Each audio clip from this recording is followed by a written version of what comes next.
যে মাত্র ক বছর আগে গিরিশ ঘোষ যখন লিখছেন যে যাই গো ওই বাজায় বাঁশি প্রাণ কেমন করে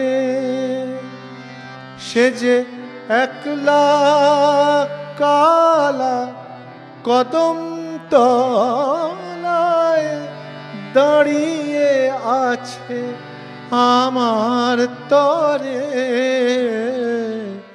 যাই গো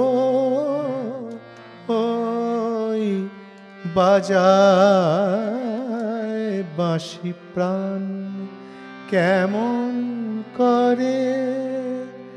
তাহলে কোন বাঁশি শুনে প্রাণ কেমন করত?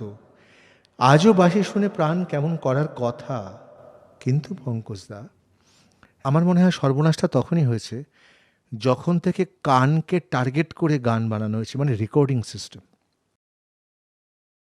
সঙ্গীত শুধু কানের নয়, কারণ 20 থেকে 20,000 হার্টস এই যে আমাদের কান গ্রহণ করতে পারে, এর কমে বা এর কম হলে আমাদের সাবসনিক হয়ে যায়, বেশি হলে সুপারসনিক হয়ে যায়।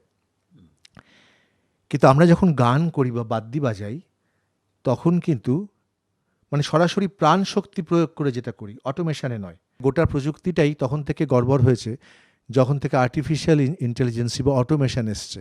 Tonight, a battle of the robot music bands.